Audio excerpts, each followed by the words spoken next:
Hello, नमस्कार, आदाब, सत श्री अकाल। स्वागत है आपका एक बार फिर से आपके अपने YouTube channel study table the way to success. मैंने इस चैनल का नाम स्टडी टेबल और द वे टू सक्सेस इसलिए रखा है क्योंकि देखिए हम लोग टेबल पर बैठकर ही पढ़ाई करते हैं और जो वो हमारी टेबल होती है वही हमारी सक्सेस का मंत्रा होती है। तो आज का हमारा टॉपिक है वैदिक काल एवं वैदिक संस्कृति और वैदिक सभ्यता का परिचय part 4, part 1, part 2, part 3 link आपको डिस्क्रिप्शन में मिल जाएगा। और सारे वीडियोस बहुत ही मज़ेदार झन्नाटेदार रापचिक प्रश्नों के साथ हैं। तो आप लोगों को क्या करना, पढ़ाई करते रहना है दोस्तों। देखिए आप अगर पढ़ाई प्रतिदिन करते हैं तो एक वे में करते हैं तो आपका सिलेक्शन कहीं ना कहीं ज़रूर होगा। अगर आप एग्ज़ाम के बेसिस पे पढ़ाई करते हैं कि आज मेरा एग्ज़ाम आ गया है मैं आज पढ़ाई कर लूँ, तो उससे सिलेक्शन नहीं होता है। और अब जैसे देखिए कछुआ है जो धीरे धीरे चलता रहता है तो वो रेस जीत जाता है, लेकिन जो खरगोश है वो दौड़ता है, थक जाता है, सो जाता है। उसी प्रकार आप लोग करते हैं कि कभी पढ़ा कभी नहीं पढ़ा। और आप कछुए के जैसे बनिए ना, प्रतिदिन पढ़िए, नोट्स बनाइए और एक एक जो टॉपिक है वो क्लियर करिए, कायदे से क्लियर करिए, तब आपका सिलेक्शन कहीं ना कहीं होगा। तो दोस्तों उसी क्रम में मैंने जो वीडियो लाया आज वो वैदिक काल एवं वैदिक सभ्यता का परिचय है, वो पार्ट 4 है। Part 1, part 2, part 3। पार्ट 1 में आपको डिस्क्रिप्शन मिलेगा, पार्ट 2, पार्ट 3 और पार्ट 4 में उससे रिलेटेड सारे प्रश्न मिलेंगे जो भी किसी भी एग्ज़ाम में पूछे गए हैं, जो भी कहीं ना कहीं आए हैं आईएएस पीसीएस यूपीएससी लेवल में, उन प्रश्नों का मैंने समावेश किया है। और आपके ज्ञान को बढ़ाने के लिए थोड़ा सा काम मैं कर रहा हूँ, तो थोड़ा सा आप मेरा सपोर्ट कीजिए प्लीज़। चैनल को ज़्यादा से ज़्यादा सब्सक्राइब करें और शेयर करें ताकि हमारा भी भला हो। और दोस्तों निःशुल्क जो सेवा है वो कुछ ना कुछ इसी प्रकार से शुरू की जाएगी। अगर देखिए मेरा चैनल चलता है तो ये इस चैनल से जो भी मतलब इनकम होगी, अर्निंग होगी, वो मुझे अपने पास नहीं रखनी है। ये जो बच्चे हैं उनकी पढ़ाई के लिए सहयोग करना है, क्योंकि बहुत सारे ऐसे बच्चे होते हैं जो आगे पढ़ना चाहते हैं लेकिन उनके पास पैसा नहीं होता है। तो कहीं ना कहीं देखिए आप लोग जब मदद करेंगे तो आप लोगों की मदद से जो मुझे इनकम होगी मैं वो बच्चों में लगाना चाहूँगा, और ताकि सारे बच्चे पढ़ें, सब पढ़ें, सब आगे बढ़ें। तो चलिए इसी क्रम में आज हम अपना वीडियो शुरू करते हैं और देखते हैं पहला प्रश्न क्या कह रहा है। तो दोस्तों वीडियो शुरू करने से पहले आपसे एक निवेदन है कि आप वीडियो ज़्यादा से ज़्यादा शेयर करें। तो चलिए शुरू करते हैं। पहला प्रश्न क्या कह रहा है। तो मित्रों पहला प्रश्न है, आयुर्वेद अर्थात जीवन का विज्ञान का उल्लेख सर्वप्रथम कहाँ मिलता है। तो देखिए आयुर्वेद जो है वो वास्तव में जीवन का ही विज्ञान है। इसमें आयुर्वेद में ऐसी कोई बीमारी नहीं जिसका इलाज ना हो। और तो ये इसका जो मतलब उल्लेख है वो कहाँ पे मिलता है, तो इसका उल्लेख आरण्यक में, सामवेद में, यजुर्वेद में या अथर्ववेद में मिलता है। तो इसका हो जाएगा सही ऑप्शन आपका। इसका हमें कहाँ मिलता है, अथर्ववेद में। कहाँ मिलता है, अथर्ववेद में मिलता है। अथर्ववेद आपको पता है कि क्या है, जो भी जादू टोना या टोटके से जुड़ी हुई चीज़ें हैं वो आपका अथर्ववेद में है। तो वहीं पर आयुर्वेद भी है।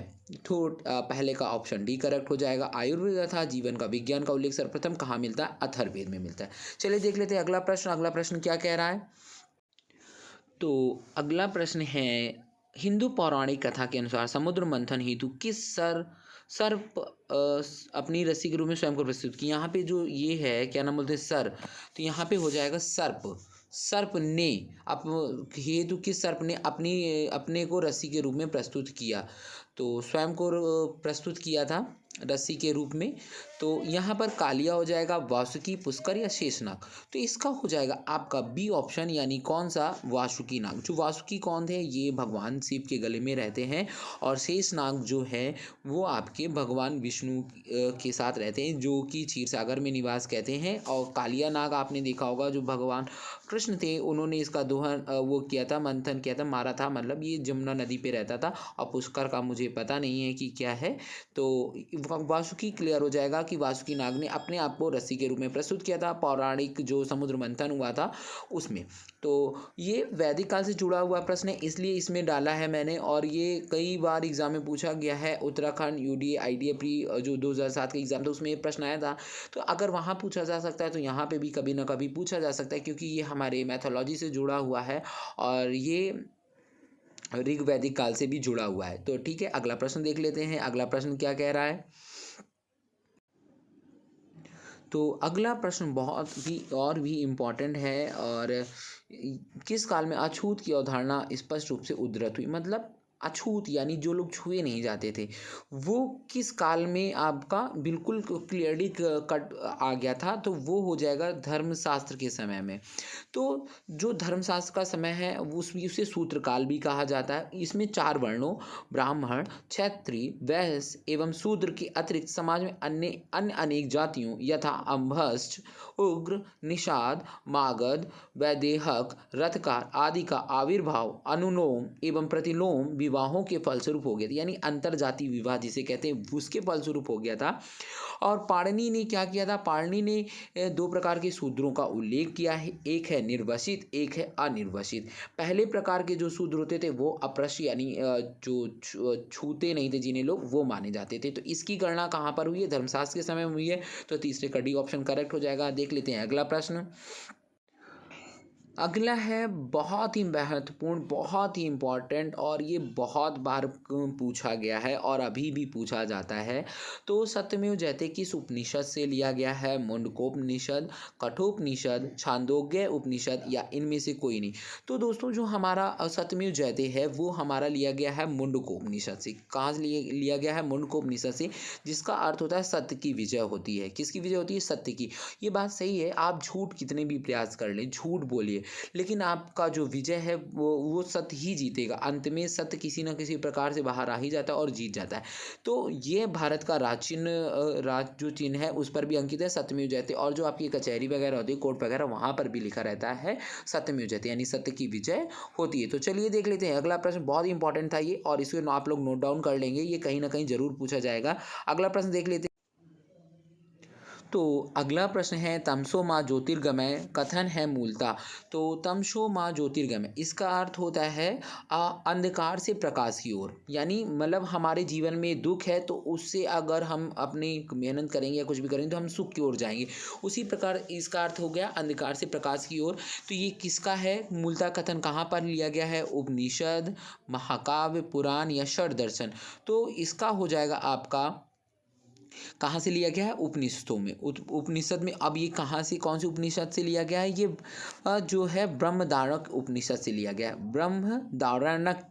ब्रह्मदारण्यक उपनिषद से लिया गया है। इसका अर्थ होता है अंधकार से प्रकाश की ओर। तो तमसोमा ज्योतिर्गमय का अर्थ आपको क्लियर हो गया ना? क्या होता है? अंधकार से प्रकाश की ओर। और ये उपनिषद का हिस्सा है, तो ये बृहदारण्यक उपनिषद से लिया गया है। तो चलिए देख लेते हैं अगला प्रश्न। अगला प्रश्न है और ये इम्पॉर्टेंट हो सकता है। और किस उपनिषद का शाब्दिक अर्थ सफ़ेद घोड़ा है? कठोपनिषद, छांदोग्य उपनिषद, तैत्तरीय उपनिषद, श्वेताश्वतर उपनिषद? तो इसका जो ऑप्शन हो जाएगा आपका हो जाएगा श्वेताश्वतर। श्वेताश्वतर उपनिषद हो जाएगा इसका आंसर। आपका करेक्ट कौन सा उपनिषद? श्वेताश्वतर। डी ऑप्शन आपका करेक्ट हो जाएगा। और इसी का अर्थ होता है सफ़ेद घोड़े द्वारा ढोया गया। ठीक है। और चलिए देख लेते हैं अगला प्रश्न। अगला प्रश्न है सत्यकाम जाबाल की कथा जो अनब्याही माँ होने के लांछन को चुनौती देती उल्लेखित है। अब सत्यकाम जाबाल क्या थे, इनके बारे में हम लोग पहले देख लेते हैं। ये प्रश्न आपका जो है ये जो चुनौती देता है ये आपका होगा छांदोग्य उपनिषद। कहाँ पर होगा? छांदोग्य उपनिषद में होगा, यानी 7वें का सी ऑप्शन करेक्ट हो जाएगा। सत्यकाम जाबाल की कथा जो अनब्याही माँ होने के लांछन को चुनौती देती है, छांदोग्य उपनिषद में लिखी गई है। सत्यकाम कौन थे? सत्यकाम महर्षि गौतम के शिष्य थे जिनकी माता का नाम जबाला था। और सत्यकाम जबाल की जो अनब्याही माँ के लांछन को चुनौती देता है वो छांदोग्य उपनिषद में आती है। तो चलिए देख लेते हैं अगला और 8वां प्रश्न। तो 8वां प्रश्न है ऋग्वेद की मूल लिपि थी देवनागरी, खरोष्ठी, पाली, ब्राह्मी? तो देखिए आपकी जो ऋग्वेद है उसकी जो मूल लिपि है वो किस पे लिखी गई है? वो लिखी गई है ब्राह्मी पर। किस पे लिखी गई? ब्राह्मी पर, यानी ब्राह्मी करेक्ट हो जाएगा। ऋग्वेद में 10 मंडल हैं और 1028 सूक्त हैं यानी श्लोक हैं। चलिए देख लेते हैं 9वां प्रश्न। अगला और बहुत ही इंपॉर्टेंट प्रश्न है, वैदिक कर्मकांड में होता का संबंध है। होता मतलब होता था पुरोहित। होता को बोलते हैं पुरोहित। पुरोहित अब जानते हैं, प्रत्येक राजा के पास एक पुरोहित होता था जो उसके अच्छे और बुरे काम के बारे में बताता था। तो वैदिक कर्मकांड में होता का संबंध किससे होता है? वैसे तो पुरोहित से, लेकिन कौन से वेद से संबंधित है? ऋग्वेद, यजुर्वेद, सामवेद या अथर्ववेद। तो दोस्तों हमेशा वैदिक कर्मकांड की, जो वैदिक धर्म की हम लोग बात करते हैं, वो हमेशा हम लोग बात करते हैं ऋग्वेद में। तो ऋग्वेद इसका आंसर करेक्ट हो जाएगा, यानी होता का संबंध है ऋग्वेद से और होता का अर्थ होता है पुरोहित। तो 10वां प्रश्न है अवेस्ता। यहाँ पर हो जाएगा आपका अवेस्ता और ऋग्वेद में क्या समानता है? यानी ऋग्वेद और अवेस्ता दोनों एक ही तरीके के वेद हैं, और जो जिन अवेस्ता है वो पारसियों का है। तो ये पूछा गया अवेस्ता, यहाँ पे अवस्था लिखा है, सॉरी यहाँ पे अवेस्ता होगा, किस क्षेत्र से संबंधित है? यानी क्षेत्र मतलब इलाका, तो वो हो जाएगा आपका ईरान से संबंधित है। कहाँ से संबंधित है? ईरान से संबंधित है। देख लेते हैं अगला। और आपका 11वां प्रश्न है, बहुत ही महत्वपूर्ण है। वैदिक काल में किस जानवर को अघन्या माना गया है? तो अघन्या माना गया है हमारी गौ माता को, यानी गाय को माना गया। अघन्या का अर्थ हो जाएगा आपका ना मारे जाने योग्य। ना मारे जाने योग्य मतलब गाय को माता माना गया था, और गाय की हत्या अथवा उसे घायल करने वाले व्यक्ति को मृत्युदंड दिया जाता था, या देश निकाला की व्यवस्था हमारे वैदिक काल में थी। मतलब अगर गाय को कुछ भी कर सकते, क्योंकि गाय को देवी भी माना जाता था वैदिक काल या ऋग्वेद में। तो अगर उसको किसी ने भी हानि पहुंचा दी, जैसे वर्तमान समय में जो गाय घूम रही हैं, तो उसे हम लोग लाठी से मार देते हैं, डंडे से मार देते हैं। लेकिन उसका भी एक रीज़न हो गया है, क्योंकि लोग गाय को पालते हैं और कहीं ना कहीं छोड़ देते हैं, और वो लोग फिर शाम को जब आती वापस तो दूध दूध लेते हैं और फिर छोड़ देते हैं। तो इसीलिए लोग मतलब वो गली में जब घूमेगी परेशान करेगी तो मार देते हैं। ले तो अब तो कोई नियम है नहीं, लेकिन जल्दी ही गाय को हमें राष्ट्रमाता, राष्ट्रीय पशु घोषित करने की वो कवायद चल रही, राष्ट्रमाता या जो भी वगैरह है। तो ऋग्वैदिक काल जो था उसमें इसकी बहुत ही ज़्यादा मान्यता थी। तो अगन्या शब्द अगर किससे रिलेटेड है? गाय से। तो इस बात को ध्यान रखें, अगन्या रिलेटेड है गाय से। ना मारे जाने योग्य मतलब ना मारा जा सकता है, ना काटा जा सकता है, ना पीटा जा सकता है। अगला प्रश्न है 12वां, ऋग्वैदिक काल के प्रारंभ में निम्न में से किसे महत्वपूर्ण मूल्यवान संपत्ति समझा जाता था? भूमि को, गाय को, स्त्रियों को या जल को? तो ये आपका यूपी पीसीएस प्री एग्जाम 2015 में पूछा गया प्रश्न है। और तो देखिए, अभी मैंने जस्ट बात की, किसकी बात की? इसके पहले के प्रश्न में अघन्य यानी गाय की। तो दोस्तों जो ऋग्वैदिक काल था उसमें जो गाय थी हमारी, वो सबसे मूल्यवान संपत्ति थी, क्योंकि ये गाय जो थी वो विनिमय का माध्यम होती थी। और कुछ जो सूक्त हैं गाय के को देवता के रूप में कल्पित किया गया। मतलब जो ऋग्वेद में कुछ सूत्र लिखे गए हैं, मतलब जो सूक्तियाँ लिखी गई हैं, उसमें गाय को देवी के रूप में या देवता के रूप में माना गया है। तो इसलिए सबसे ज़्यादा मूल्यवान कौन थी? गाय थी।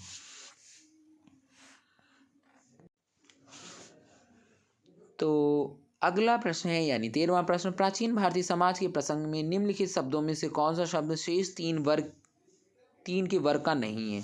देखिए, जैसे आपका कुल है, वंश है, गोत्र है, ये जो तीनों हैं ये परिवार से संबंधित हैं। किससे संबंधित हैं? परिवार से। किससे संबंधित है? परिवार से। लेकिन जो कोश है वो किससे संबंधित है? वो भंडार से संबंधित है। तो इसका जो आंसर हो जाएगा वो आपका सही होगा कोश। क्या सही हो जाएगा? कोश, यानी सी नंबर सही हो जाएगा। और कोश का अर्थ है भंडारण से। ठीक है, आगे बात समझ में। बाकी जो तीनों है वो परिवार से संबंधित है। ठीक है, अगला प्रश्न देख लेते हैं। बहुत ही इंपॉर्टेंट प्रश्न है, संस्कारों की कुल संख्या कितनी है? तो संस्कार वर्तमान में जो गिने जाते हैं वो हैं आपके 16। कितने गिने जाते हैं? वो है 16। लेकिन जो संस्कार का शाब्दिक अर्थ होता है वो क्या होता है? उसका अर्थ होता है परिष्कार, शुद्धता अथवा पवित्रता। गौतम धर्म सूत्र में इसकी संख्या 40 मिली है। मनु हमारे जो सृष्टि का जब खत्म होने कगार पर आई थी, तब मनु और शतरूपा बचे थे।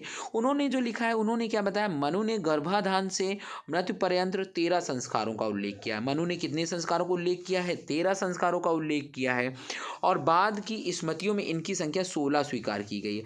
मतलब बाद में जो पहले तो 13 मनु ने की हैं, लेकिन फिर बाद में जो हो गई वो 16 संस्कार हो गए हैं और आजकल यही प्रचलित हैं, इसीलिए जो संस्कार है माने गए हैं वो 16 माने गए हैं। अगला प्रश्न है और लास्ट प्रश्न है इस वीडियो का, चलिए देख लेते हैं। 15वां और लास्ट प्रश्न है वैदिक सभ्यता एवं वेद संस्कृति का परिचय।